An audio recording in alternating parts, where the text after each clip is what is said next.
I'm Rajiv. I'm here with a group of consultants and immigration agents. We are here to seek your blessings and experience as we interact with so many clients every day who are willing to migrate to Australia specifically. And we counter so many questions every day where it would be a great help, sir, if you can help us Sure, with your experience. sure.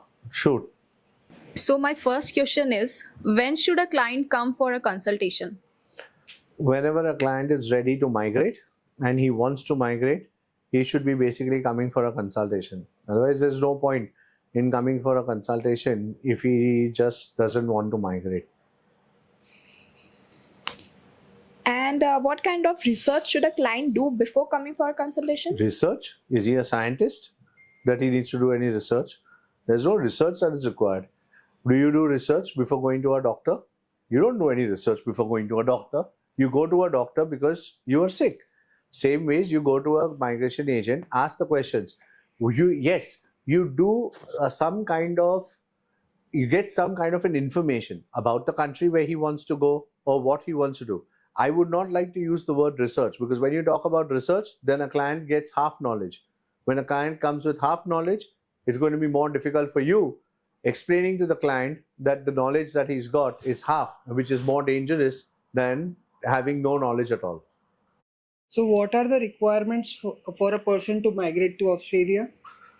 Requirements depends on client to client, depends on his age, English language ability, depends on his qualification, whether he's a diploma or a bachelor's, depends on his work experience, which is like 3 years plus at least is required.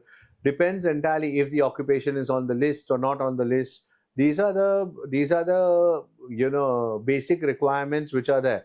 Otherwise, Australian requirements are huge. There's a lot of permutation combination, which a genuine registered migration agent or an immigration lawyer who you guys are associated with will be able to explain better.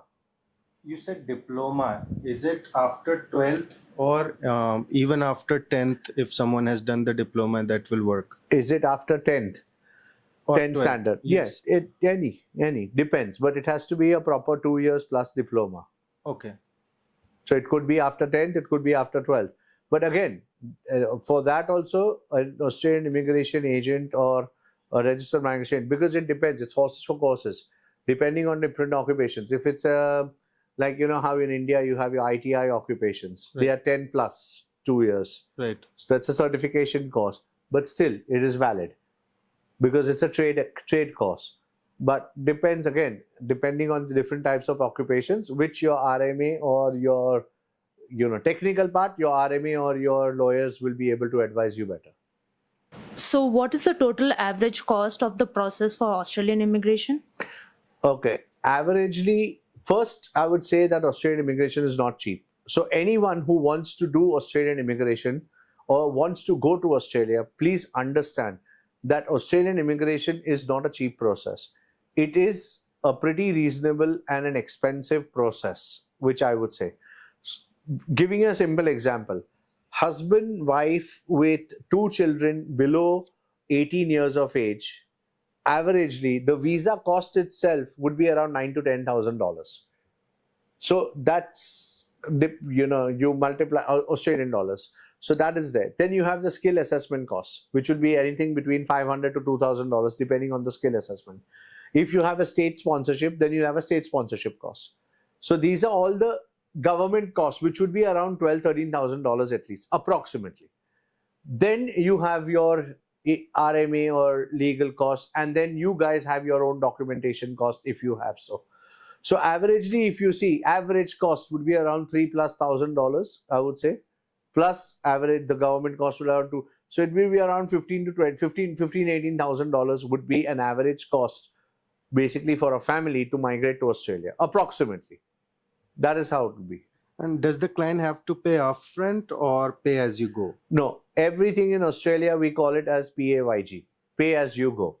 So the client doesn't need to pay upfront, but depends entirely on how you guys are consulting or you guys are taking your cost. But every RMA or every Australian legal practitioner will take payments as and how the payments, as and how the work is done. So they will go in parts. It will be taken in parts. Even the government fees, they are not even taken upfront. So the process takes about 12 months. So you have a good amount of time to prepare for your funds and keep going as you go.